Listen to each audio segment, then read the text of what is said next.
My name is Matthew Rhys. My name is Babak Anvari, and we're here for Hallow Road. Summary of the plot. Couple played by lovely Matthew and Rosamund Pike get a phone call at 2 a.m. from their daughter, the teenage daughter, saying that she's got into a horrible accident and she needs their help. So they jump in the car to go and help her.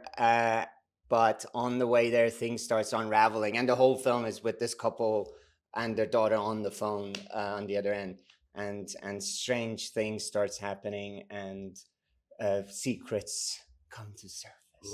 Ooh. I'm not a parent, no. But in many ways, we thought of you as our father, and still do.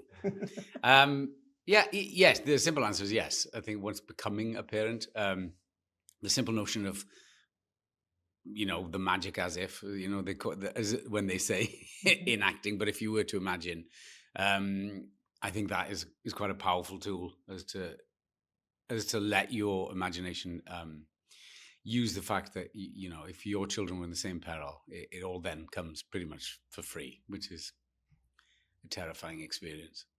The thing is that when I read the script, obviously it's a very intense thriller, and it had like so many aspects. Like it also starts off as almost like a family drama, and then it skews into the more like thriller sort of psychological thriller genre. But one of the aspects of it that really got my attention was it's kind of like a fairy tale, like Sleeping Beauty or something. Parents trying so hard to change the fate of their child. And that really resonated with me. And even though I'm not a parent, obviously I've been a child to someone.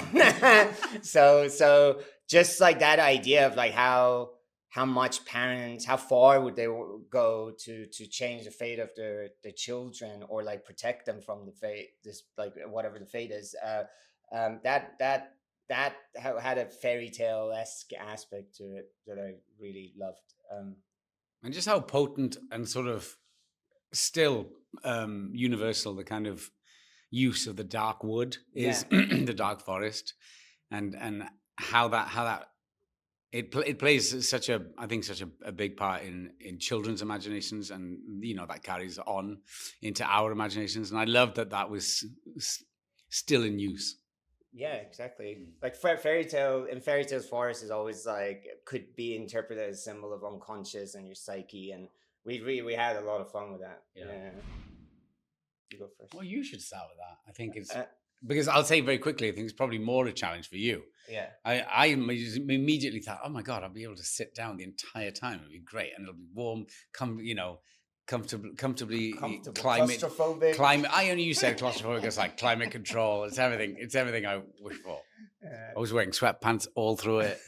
Yeah, you never saw. But yeah, it was great. But I always say like filmmakers are a bit masochistic, like everyone in this industry. So yeah.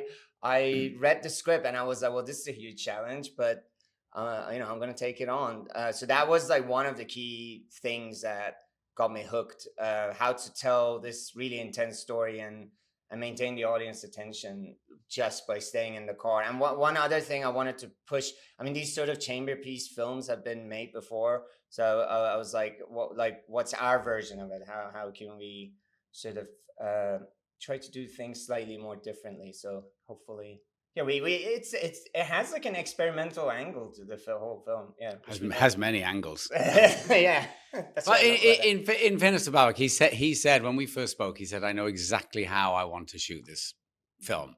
And I never watch anything. And I watched it last night, and he was absolutely true to his word. The way it was masterful, the way he directed it, because to confine two people in a very small space and to give it the kind of movement that he did, I'm still kind of recovering from it. Oh, brilliant! Thank you. And you were in it. I was in it. That's why I can't even get over.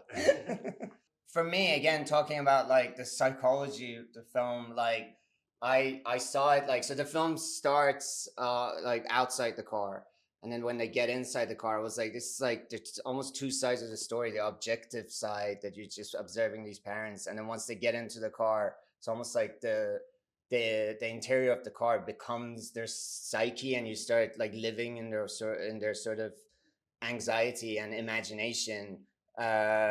So that's why, like, I thought the outside world, I'm gonna shoot it on film on 16 mil, and to represent that objective world. And once we go in the car, there's a switch to digital. The images become crisp, more crisp, and as the story develops, the style of it become more and more and more expressionistic with the lighting and everything.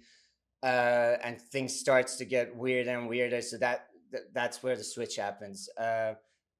So yeah, and that was something that we experimented with, and I fell in love with. Also, it was like a huge inspiration was like old sort of BBC TV shows. Remember they used to shoot the exteriors on film, and then you go inside and it becomes video. Right. I love that. So I was like, oh, this is my opportunity to try that. My ode to BBC drama. Yeah. Ooh, that's hard to know where to begin, because she brings, I don't know how I feel about, but as the opposite partner, she brings so much. Like her work ethic is through the sunroof, and so I think there's an expectation from her that for you to bring the same.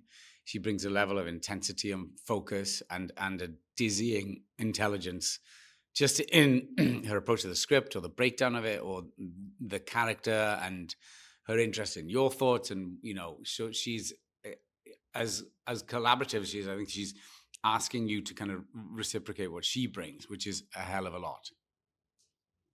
Yeah, I also love working with her. She's very focused and have amazing ideas, and just a brilliant collaborator. And because she is so focused, I think makes everyone to remain focused. So yeah, it was just it was a bless. Yeah, she working sets a with her. tone, I think, And of like exactly. everyone comes with A game. Yeah.